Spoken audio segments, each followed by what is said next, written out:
I like the metaphor of the pebble in the shoe, but here's the problem. Didn't Parcells always keep a pebble in his shoe so he was always irritated?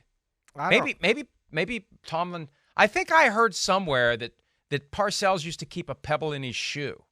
I don't know. Maybe my brain's misfiring, but my point is, pebble in the shoe is a pain in the ass. It becomes one. You've got a pebble in your shoe. It is a constant annoyance. Maybe he accidentally peeled back the curtain on what the George Pickens experience has become for him. It is a pebble in the shoe. It doesn't go away until you take the shoe off and shake it out, and it starts to drive you freaking crazy. So, regardless, he was trying to downplay the whole thing. And at one point, he had that derisive comment about social media and reality TV. Well, Mike, that's one of the reasons why you're making 8 figures, because people care. I always get a little nervous. I always get a little uncomfortable when coaches start complaining about, the non-football aspects of the sport. If it wasn't for the non-football aspect, if it wasn't for the reality TV and social media aspect of it, you wouldn't be making the money you're making. It's like what I say all the time when Bill Belichick huffs and puffs about media questions. Bill, if you don't like it, go coach high school lacrosse and get paid accordingly. Part of the reason why people ask you those questions and want to know these things and cover the sport and are fascinated by everything that's happening is because it's so big. It's one of the byproducts of the thing being so big. Just like what I said earlier, you don't get to pick and choose what attention you get. You get a lot of attention and a lot of questions and a lot of issues because it's so big. So regardless, there's clearly an issue with George Pickens. He's not getting the ball as much as he wants. He stormed off the field after the touchdown the other night to Deontay Johnson. He left the locker room. He was upset, as Mark Caboli of The Athletic pointed out. On Friday, he scrubbed the Steelers off of his Instagram page. He had on his Instagram story, "Free me" at one point. That's how modern players communicate. We've established that. Early on, the crustier, more established sports writers were like, "Oh, that means nothing." No, it means something because that's how they send their messages in today's NFL and professional sports. It clearly meant something. Tomlin is trying to get us to think it means nothing. It means something, and what we need to do going forward is pay close attention to how involved George Pickens is in the offense. Chris, it all goes back to the fact they've got this great talent that they don't scheme to involve in the offense. -1 yards for an entire game for George Pickens, that's not enough. You got to get the ball in his hands and let him do his thing. Kenny Pickett has said that. He was on Adam Shine's show on Sirius XM Mad Dog Sports Radio a couple of weeks ago. He said, we got to get him the ball. Whenever he's single covered, get him the ball. It doesn't seem to me that they have an affirmative plan to get this guy the ball, and that's why he's frustrated. Yeah, I mean, that's exactly why he's frustrated. I understand his frustrations. I get that. You still don't like to see him act the way he's acted here over the last 10 days. That doesn't make it right. I understand he's frustrated too. I get that. But, hey, you're winning football games. Yeah, the offense isn't very good. Nobody's getting the results they want right now. Nobody in the offense. So that's where, be a good team player for now. You've stated your case. Everybody knows you're not happy with the ball, but don't start to become a distraction here, right? And, like Mike Tomlin saying here too, a little bit like, yeah, he's worried about the big picture of the game. He knows that George Pickens' personal feelings are hurt and all that. Okay. But, knowing Mike Tomlin, he's going to go, buck up, Bart, show up for practice, go to work. We'll see if we can get a little bit better in these areas. But Deontay Johnson, I'm sure, is not happy with his production. Najee Harris isn't happy with his production. Same with Pickett at quarterback. Their offense, yes, to your point, they do nothing. They're not very creative. They don't know how to feature people. They don't know how to call plays and, use them as far as how to string them together to where they make sense and get an offense thinking one thing and showing them one thing and then doing another. They don't know how to tie plays together that way. So, it's a problem systematically that leads to it. And then, there's nothing else in the offense that takes pressure off of Pickens, and that leads to this. And, I understand he's frustrated and all that here, but, he's got to watch it. He's got to watch it because he's going to become a distraction, and he'll become an enemy of the people and an enemy of the team here if he starts to do this too much and too often.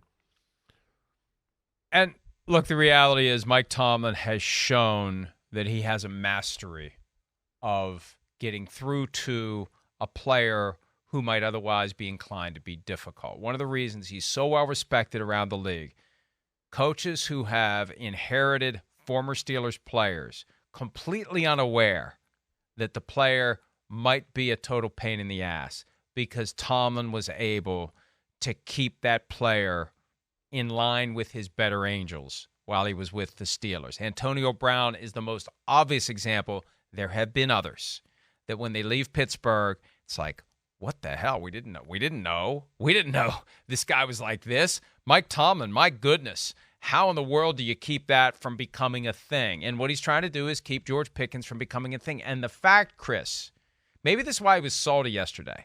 Maybe this really is the pebble in his shoe. The fact that George Pickens is acting out counts as a failure by Mike Tomlin. When did Antonio Brown ever act out? Until he didn't win the team MVP award in 2018 and Juju Smith-Schuster did, and that was the final straw, and that was that for Antonio Brown in Pittsburgh. Antonio Brown just didn't wake up that day and suddenly become difficult. He'd been difficult for years, and Mike Tomlin had kept it from ever hitting our radar screen as members of the media.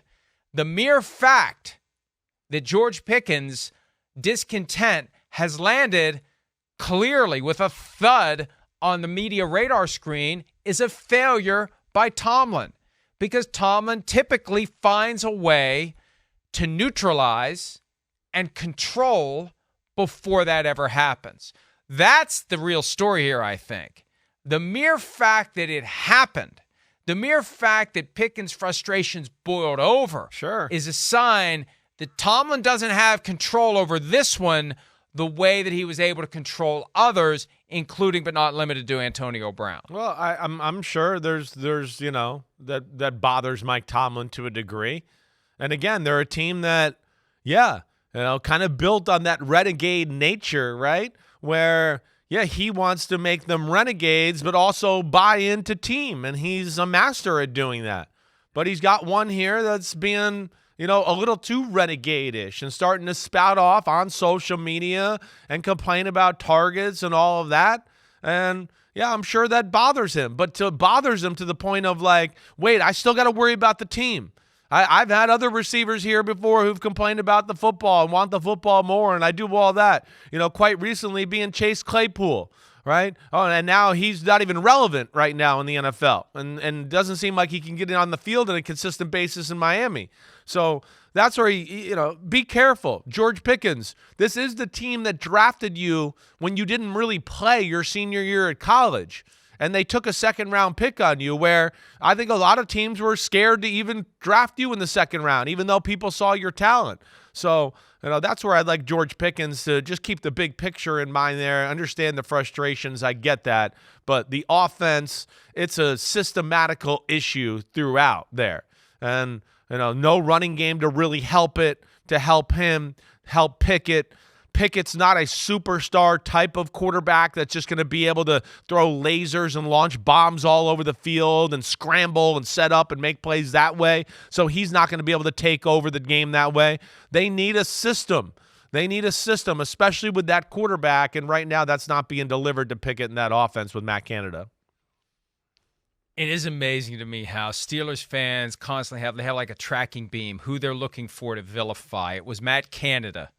And it was Matt Canada most of the year. And then when it seemed that Mike Tomlin was oblivious to the problems with Canada, it kind of shifted over to him. But it's kind of hard to keep that on Tomlin when they keep winning games they shouldn't win. Right. And now it's kind of moved to Kenny Pickett. So many Steelers fans in the aftermath of Sunday's games pointing out that C.J. Stroud already has more career touchdown passes than Kenny Pickett. So Pickett is becoming the new pincushion. It's Canada, it's Pickett. And even though George Pickens, and my son said to me when we were watching the game Thursday night, hey, if this guy's as good as you think he is, he would have gotten his second foot down on that play in the end zone. Because it's just a toe tap. Whole foot comes down, and it's out of bounds. Wow, great job, control room. There it is. You get that second. I mean, I can't argue with my son. Kind of easy. I mean, for an NFL superstar receiver, there's no excuse for that. Yeah. And I will say this, too. I do think he's a little overrated. I do. I'm going to be the one to say it. He's real good. Don't get me wrong. I'm not trying to say he's not real good. But I do think because of some of the highlight plays he's made and the things we've seen at training camp, it's led to the social media fan base and all those people thinking he's a little different. And when you watch him, it's not as much separation as everybody likes to think. It's not Randy Moss, like where he's just running by people and we're like, oh, how did they not throw it to him? It's not that way. He's really damn good, don't get me wrong. But I feel like sometimes people are acting like it's Justin Jefferson or, it's Tyreek Hill or it's Odell Beckham Jr.'s first few years of his career. And I want to go, it's not that. It's good, don't get me wrong, but it's not that. And I think there's a little bit maybe more hype around him than there should be, at least in my opinion. I disagree with you. I think it's not possible to come to that conclusion because they don't throw it to him enough so we can see. Because even when he's covered, he makes the catch. We see that time and time again. So I need a greater sample size. And the reason I don't have a sample size is they don't scheme to get him the ball. They're good. They don't believe in him. Right. Well, he's great at all that stuff. I'm just telling you, I don't need to watch that. I watch other guys and go, they separate all the time. Just some of the names I mentioned. If Justin Jefferson didn't catch the ball, I'd still go, damn, he's open. They should have thrown it to him. He's wide open. He does that a lot. Pickens, it doesn't happen as much. Pickens doesn't need to separate.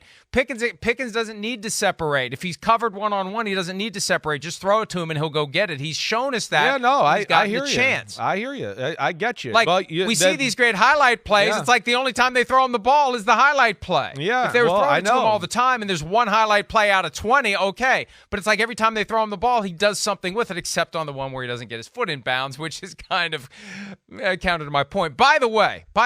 Yeah. I wasn't crazy with the Bill Parcells pebble in the shoe. That's real, I have found the story that explains it.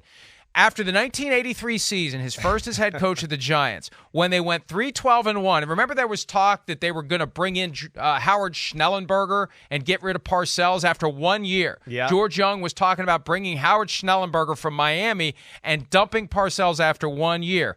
He put a pebble in his shoe because he was concerned that his new plush job had made him soft. So training camp of 84, awesome. He put a pebble in his shoe to be a constant irritant. So maybe in a roundabout way, Tomlin was speaking a truth to us. Even though that's not what he meant, the pebble in the shoe, I think Pickens is the pebble in the shoe because he's managed to keep Antonio Brown and others from becoming that pebble in his shoe until he was ready to just get rid of Brown. Like once Brown finally crossed the line, we're done with him anyway. He's reached the point where the physical skills no longer justify constantly working to keep this guy in line. So pebble in the shoe, George Pickens. It doesn't quite mean what Mike Tomlin would suggest it means, and it worked well for Bill Parcells, helped turn his career around as a head coach. So when in doubt, if you think you're getting a little soft, if you think life is getting a little too easy, just put a pebble inside your shoe and leave it there. Hi, it's Mike Florio. Thanks for watching PFT on YouTube. Hit subscribe for the latest news and analysis from Pro Football Talk.